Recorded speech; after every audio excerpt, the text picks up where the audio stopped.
Why have you brought us here today, Brad? Come on, man.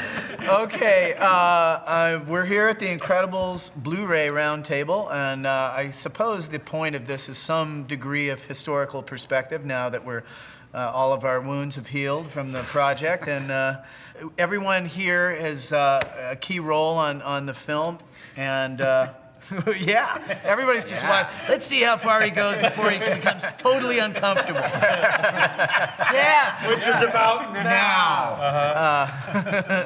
Do you remember there was a former head of Disney that was not a fan of the movie, and it was a funny meeting.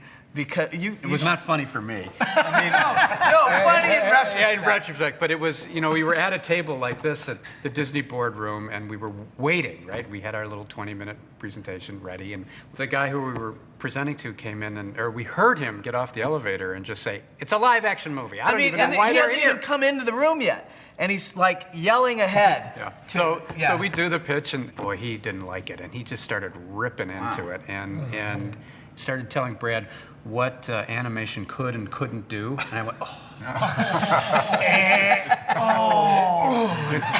because he was pretty brutal, and I could see you steaming, and I thought, he's gonna hit him.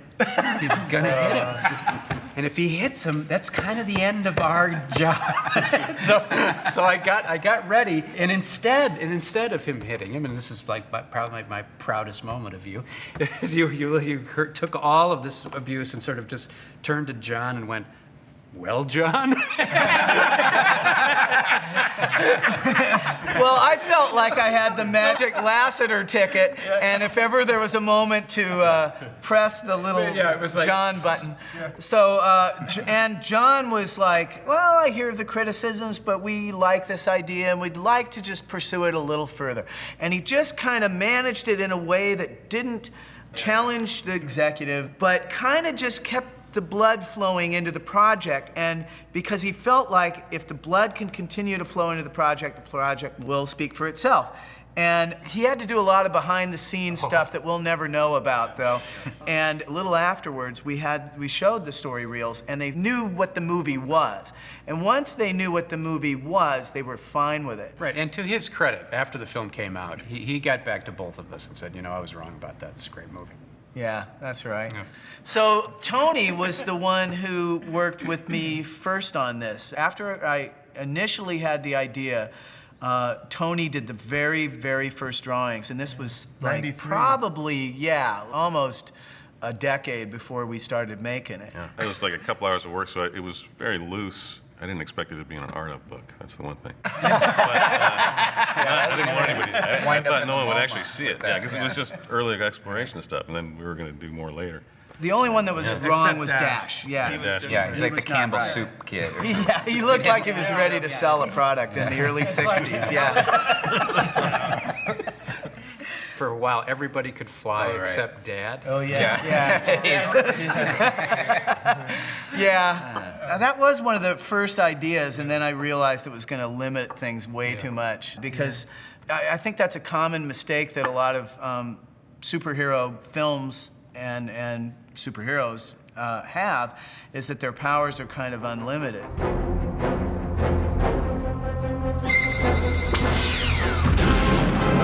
For about 10 minutes, Bob could do that. It was a little longer than that. And I went, if he can do that, then we're going to be screwed, because he could get out of any situation, and why wouldn't he use it? Yeah.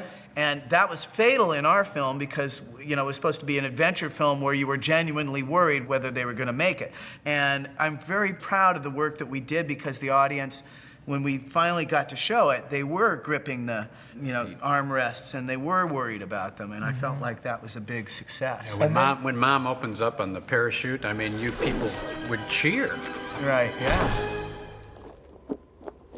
So what would you think was the biggest challenge animation-wise of putting this on screen? I think for Bob in particular, stopping and starting was one of the hardest things for us. Remember that one scene where he was walking down the hall and turning? It's just getting some of that simple stuff. Well, part of Making it it is work. the shape of his body, Yeah. because he has these tiny little feet and massive Top-heavy. hands. Yeah, and he's top heavy too. So Yeah. if we have him stop, and it looks like there's 550 pounds that have to slow down. Right. It's funny because we're doing stuff that's physically impossible left and right, but we were very concerned about making it look credible, you know, that they weighed this many pounds and their bodies are moving through space and they're changing direction, and we had to show that stuff was heavy to him and all of that. But it's also the weird things that we got away with, and you know, the things that aren't as common in animation, and they're little things. It's not like it's a radical thing that doesn't have any precedent, but the fact that it looks like the mom and the dad love each other and have a physical relationship that actually feels physical, and also that you could have Bob grabbing Mirage and threatening to break her in half and have it actually play. You know, even though everybody's stylized, and having it move from those to moments of humor and not be dishonest to either moment, you know. I was happy that we pulled that stuff off. There was that time where we had that company meeting and Ed read that question. What question? The question, are we being too ambitious? And we were just getting going. And you Right. raised your hand and said, I'll take this one, Ed, wanting to answer, and got up and talked about why being ambitious was a good thing. Right. Well, I felt like this was the one place on Earth that should be regularly ambitious because they had the courage and fortitude to do it. It seemed like The Incredibles was a big bite. Everything that we wanted to do was stuff that CG animation had real trouble doing at the time.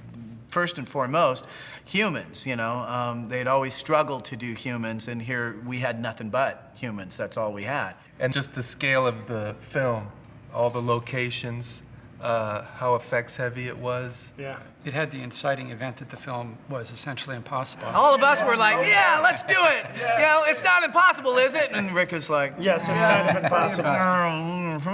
it's kind of impossible. When you got onto it and you were worried about it, I remember you were always very calm, but what was the first sort of light in the forest? Well, for me, the one from the very beginning was that you had boards that you were clear about. You look at it and go, okay, that's what we're going to do. And I used to get in trouble for doing that because there was the Disney version of storyboards where it's only about story, it's not about shooting. And I tried, Right. well, you said it's a two-shot with it. No. So when we started sticking to it, that was like, yeah, that's what I've been saying. Yeah, it's going to work. To tell the story, you have to tell it with, you know, cinematography, the composition, what's happening in the background. We threw in lighting paths for the first time. We wanted a seamless reel going from these static images to the full-blown camera moves. But at the end, the questions vanished. Right. Right. You know, what is it going to be? Vanished.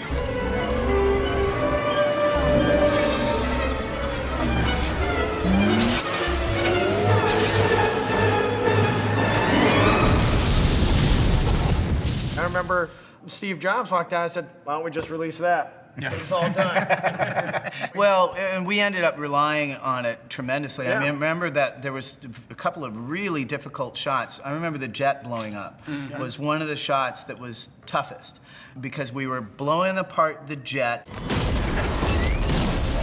and then the characters had to come up to the camera, and then we were kind of going over them as they were going down and through the clouds.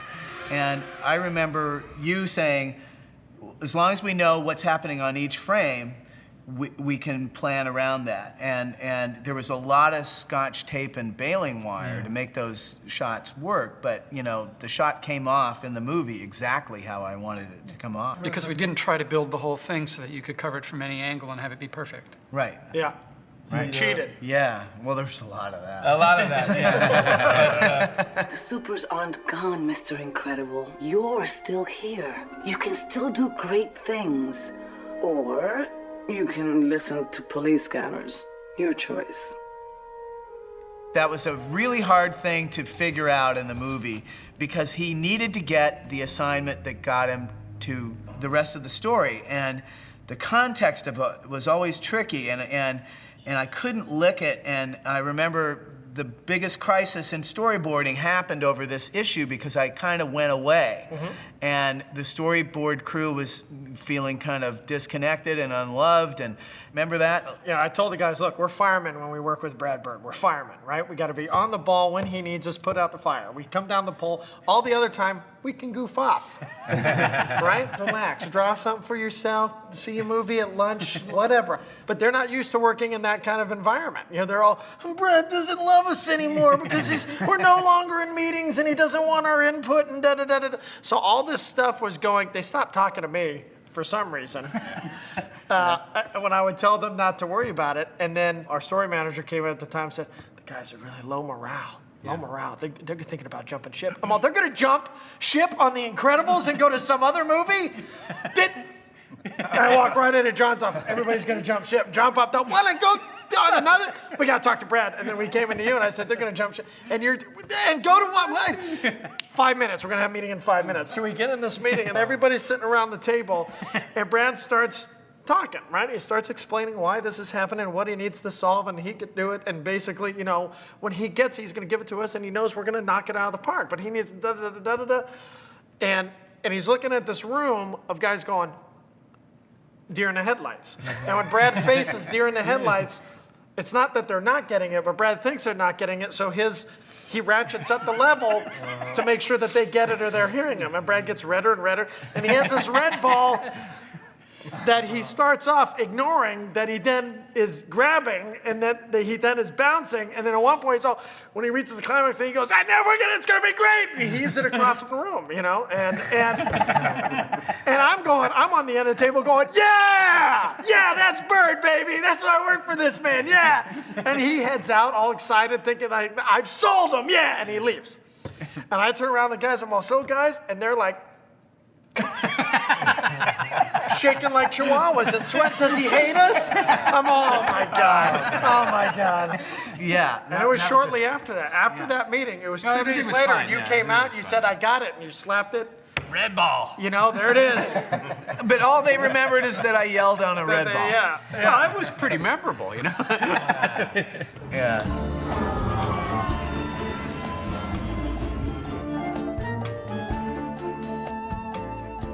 Coming to Pixar was like a revelation to me because for almost my whole career, the only the feedback that I got consistently about being a manager or a producer was that, hey, listen, man, you got to toughen up. You know, you gotta fire some more people. This is not fun and games here. So for 20 years, I was like, yeah, man, I gotta fire some more people. I gotta get tougher. I gotta get more of an edge. So I would work on that. That was what I worked on because that's the feedback I got. But you're not that guy. I'm not that guy, but I would work on it. And I got to Pixar, and 3 weeks after being here, I got called into Sarah MacArthur's office. And she goes, John, listen, we got to talk. I said, well, what is it? I'm getting ready for you got to toughen up. She goes, listen, you got to back off a little bit, man. You got to stop firing guys. I said, I think I found my home, you know?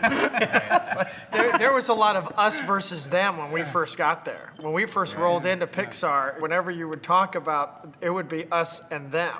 And I remember that time where you finally said, we, yeah, you know, me and Pixar. Well, our leader has finally accepted that this is an okay place to be, you know? Every once in a while, in fact, last week I got asked by somebody, did you know that Syndrome, he kind of looks like you? What was the idea behind that? And I went, well, actually, I was completely blind to it until we were too deep into production. I probably would have said, you got to change that if I'd known it. But I was just blind to it. It was everybody. Everybody looked like you. They all sounded like Bob you. does Dash not looks look like you. me. I've seen your baby pictures. Jack looks like you. No, that's not true. No, you were looking at a profile of Syndrome, and you're talking about it, and we're tweaking something. He's like, I know what you guys are doing, by the way. I don't know at what point we were. But it was too late by that point. It was too late by that point, Yeah. I What knew you guys that. are doing, by the way. Yeah, you guys made that stamp. Yeah, and it was approval like, stamp. yeah, and Every then show has an Every approval show has stamp. yeah, you make the stamps to say when something is approved.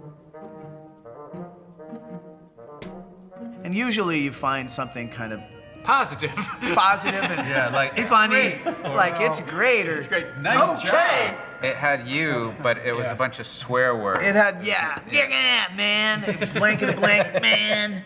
But if something was really good, that stamp meant like, yeah. You know, It was clear what it meant. yeah. But there was the one, do we like this? Do we like Well, this? because stamp? I Love would that. say that. Like, do we like this? And so we made the stamp of that. Wait, translated was, I don't like this. But he's going to say it in a very diplomatic way. Do we like this? Anybody else? Like this? You always did these terrible drawings of me, like The grumpy dwarf. Yeah, the grumpy dwarf, and I'm always wearing a stupid hat. But I'm like, why am I always angry and I feel like I'm a positive guy. No, I don't get it's that. good. It's positive energy, Through passionate. negativity. Yeah. But it just looks like negativity. I remember the review where you stamped something. You were like, "Hey, we need this. It has to be approved. It has to go to modeling. And, I'm gonna approve it, but that doesn't mean I like it." And Well, you even said, but I'm not putting my camera there. you took the stamp and you stamped it so hard that the ink splattered like blood on the wall. Yeah. Oh, wow. Yeah. But that's how you learn. That's when I thought, let's not show things out of context. Let's not do that again. Well, that was the whole thing, right? Was the review process at Pixar at that point was each thing like this. By itself. You would have a review where you'd come in today, coffee cups, and you'd look like a million coffee cups. Every one of them were put up like they were in the Louvre. And you're going, is this like the world's most important coffee cup, or is it, you just didn't know. One of the things we tried to institute, and I think they were starting to do it on Nemo too, right? Was context. You know, is it important or is it not? Because the amount of stuff that you have to design in these things is frightening. Yeah. Or the parking meters, the Yeah. 6 faces of parking meters. And Yeah. Brad's like, I don't like any of these, maybe a little bit of this. And John goes, whoa, whoa, whoa, whoa, whoa. Whoa, it's on a street. We're going by them like Yeah. this. And you're all, oh, that one, that one, that one. Let's move on. Yeah, so we started saying that we're gonna put it in the shot the way it will be on screen. And certain things like sucked out loud, right? Like, you know, I'm drawing your attention and I stink, you know? But a lot of things were not drawing your attention, and we'd go, fine, let's fix that one thing that over there that needs fixing. And then the guy who did one of the things that stank that was not being seen was like, I'd really like to fix that. And it's like, you're the only one that's gonna know. We need you for more important stuff. Let's move on to the next thing. And that saved our butt in the film because it kept it producible, right? Yeah, sure. It's been 2.5 years on this show. I'm worn out. Brad's worn us out. At the end of animation, everyone was just completely depleted. I remember the animation department did a t-shirt of a tube of toothpaste with the Incredibles logo on it, and every molecule of toothpaste has been wrung out of this tube. It's like that's the image of everyone on the film. Was there was absolutely not any more that could have been given to that movie than was given.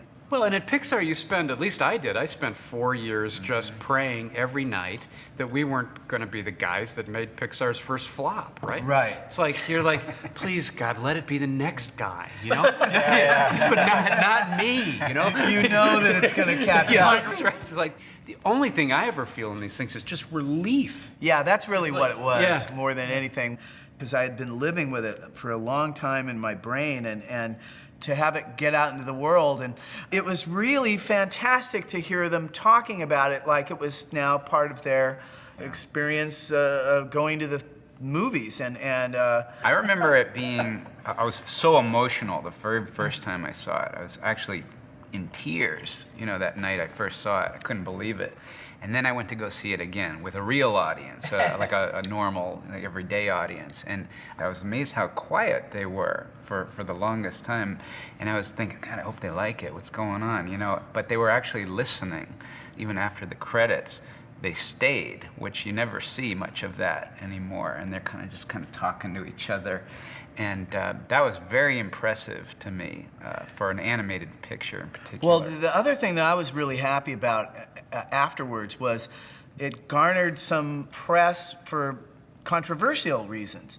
I remember the New York Times had a discussion about the over-trophying of kids. You know, everyone gets a trophy whether they cared or not. And everyone sort of seemed surprised that there was anything to talk about with an animated film with superheroes, you know, because it seems on the surface like such a sort of pop, you know, thing. Yeah. I was proud to have been part of it after it came out. I mean, I was really, like everyone else, exhausted, but it was the first project I'd worked on that was that big, where the original intention was maintained all the way through the And that's end. what you were really worried about at the beginning. You're right. About it getting watered down or... Yeah, and look, you know, even though I thought you were overly worried, I love the fact that you cared that much about it. It's like totally killed. That you were willing to get passionate about it. That told me that, you know, you were the right man for the job. And I never had trouble with people that are passionate about the work, even if it makes them sometimes a little more difficult to work with. I feel like for this much more difficult to work with, you're getting this much more for the film. And I felt like everybody involved with the film really did care.